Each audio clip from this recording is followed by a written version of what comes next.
Incidentally, the show I'm talking about today is just as hot, folks.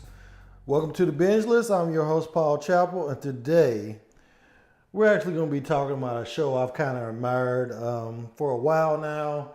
I haven't actually done a show on it before, though. American Gods, it's in season 2. I watched episode 1 the other day, and all the fears I had going into this season were misfounded, I feel. I hope. Because if you know anything about this show, the showrunner, Brian Fuller, and Michael Green, they left after the first season. Why? Well, they went about $30 million over budget. And I was concerned because I think Brian Fuller is a genius. Visually speaking, this man can do wonders. If you've seen an episode of Hannibal, you know what I'm talking about. But he went $30 million over budget. He had a conflict with another showrunner, where actually the writer of the book that this show is based on, Neil Gaiman. They had some problems with the direction of the second season. I hear that it's because they wanted to kind of get away from the book, and he wanted to stay, as any writer does, he wanted to stay with the book and the plot in the book. So they parted ways, and my big concern was that Gillian Anderson and Kristen Chenoweth, who had worked with Brian Fuller before, I think Gillian worked with him on Hannibal, and Chenoweth, if that's her name, I'm sorry if I'm getting that wrong. She worked on him with a show called Pushing Daisies, I believe. But they both left with him. And if you watch that first season, Gillian Anderson is probably the best thing about the first season. So I was understandably concerned. But I watched the first episode. It was great. It was everything I was expecting it to be. It was visually stunning.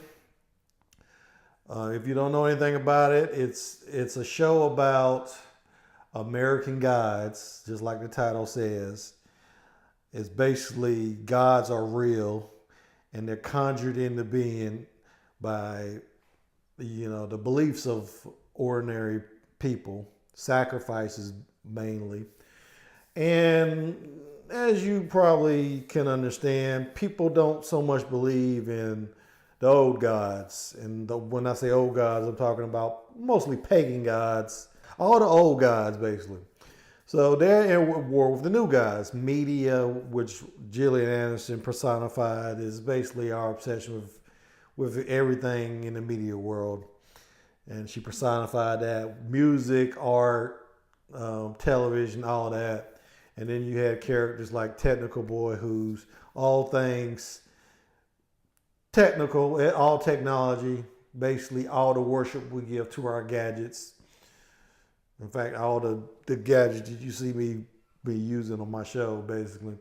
And Mr. World, which is, I'm not sure what his thing is. I think it's more like he controls all communications or something, satellites, cell phones, that type of thing. So anyway,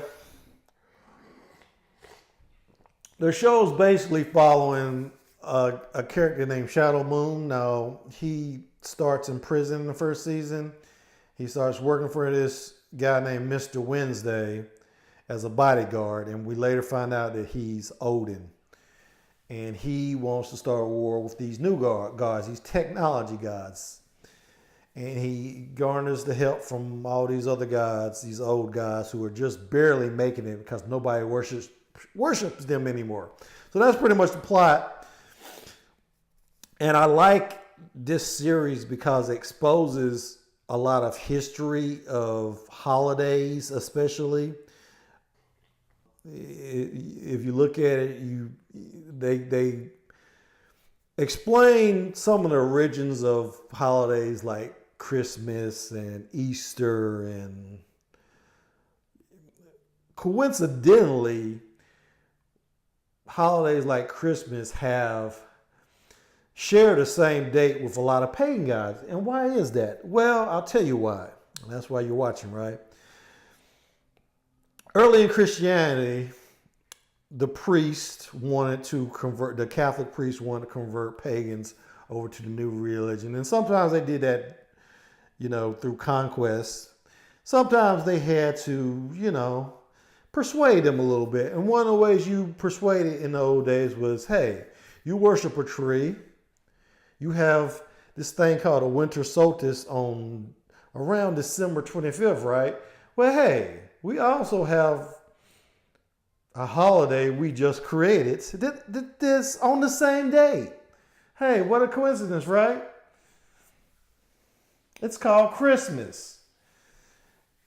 And oh yeah, you love those decorating those trees because you think gods live in trees or whatever. Hey, yeah, that's why you put ornaments on it. Hey, you can do the same thing in this religion.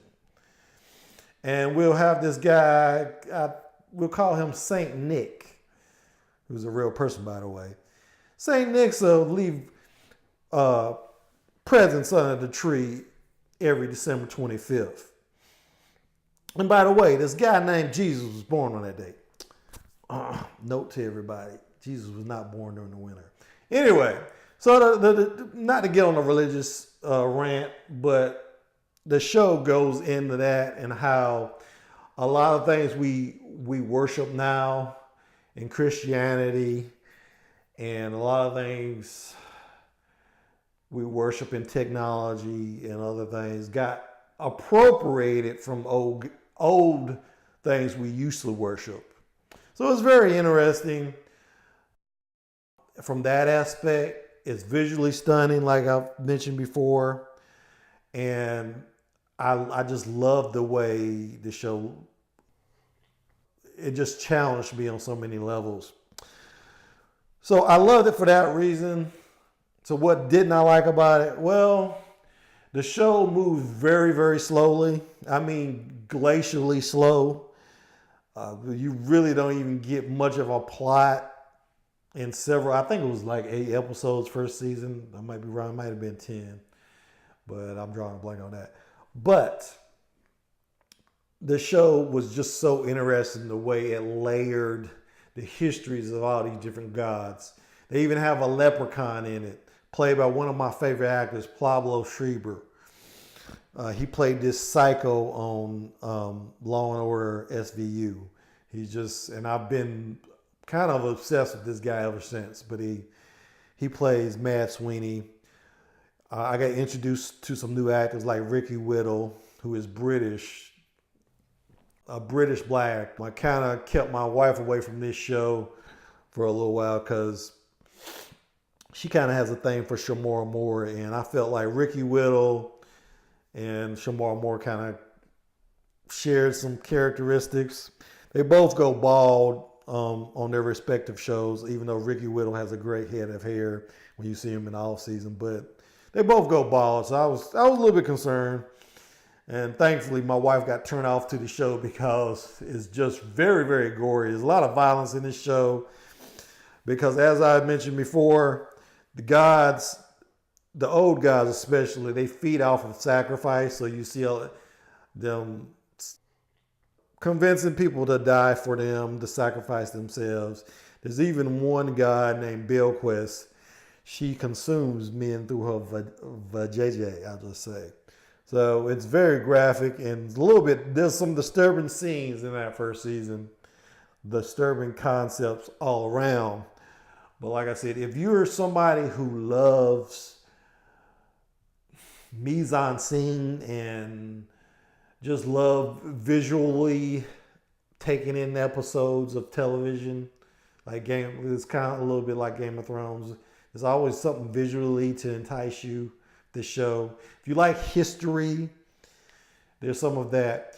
But let's get back to that first episode. So season 1 left off, they were going to this site in Wisconsin, a magical place called a House on the Rock where all the gods are going to meet. And they get on a carousel that has some kind of magical attributes. It was a very beautiful scene, but they end up And what I can only assume, they never say, but I can only assume is Valhalla.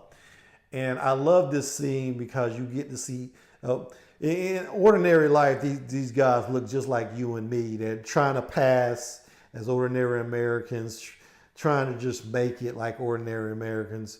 But in this scene, you actually get to see each and every god as they actually look as gods. Odin with his missing eye, and some of the other gods. I think one of them is even Vishnu or some kind of Hindu goddess. But I really love that scene. So for that reason, I felt like this season has a lot to offer. And even though Gillian Anderson didn't return and the other actors didn't return, you do have great actors like Crispin Glover, who I've always loved since the Back to the Future days. You got, like I said, Paul Schreiber. You got Ian McShane, who is always great. He, you know, if you don't know who he is, he's fixture in John Wick movies. He's always playing some kind of hustler. He was in Game of Thrones actually in one episode. But this is a lot of great actors. Orlando Jones is one of the notable actors. Peter Stormare. Just a great roster of actors who they put front and center in this first episode. I feel in an effort to remind viewers, hey, yeah, Jillian left, but we got all this great roster of actors, you know, left on the show. So why worry? And I like that they did that because I was worried. So I give this first episode a big thumbs up. Should it go on your binge list? Now, this is just from other sources. I didn't have access to all three first episodes. All three first episodes, that's kind of redundant. But anyway, I didn't have access to the first three episodes like most critics get. And I've read some reviews that wasn't very complimentary of these episodes. So take my review with a grain of salt. I do encourage you to watch that first episode. I think it was worth my time. And I'm hoping that those critics are wrong, or at least they're those type of critics who are just full of themselves and think everything should be, you know, some kind of masterpiece unraveled in the history of cinema. You know, television shows don't always have to be that. You know, they can have bad episodes and still be great overall. I mean, Game of Thrones, which I cite as the pinnacle of television, probably the pinnacle of a lot of things, but especially the fantasy genre, it's had some bad episodes, especially when they got away from the books. But that's neither here or there. My point is, this is television, and television is imperfect. But like I said, I found this first episode encouraging. You should see it. And I reserve judgment for the rest of the season. Maybe I'll do a follow-up episode. If it's good as this first episode, I'll probably just stay with my recommendation that you put this on your binge list. If not, I'll come back and I will tell you why you probably don't want to follow this series. But until then, that's all I have. I want to thank my new subscribers. Encourage you, if you haven't subscribed yet, go ahead and hit that subscribe button. And I appreciate any likes you might give me. And, you know, feel free. Drop some comments. Discuss. That's what this site is for. I love a healthy discussion, and I'll engage as much as possible. But until next time, thank you for watching, and I will see you when I see you.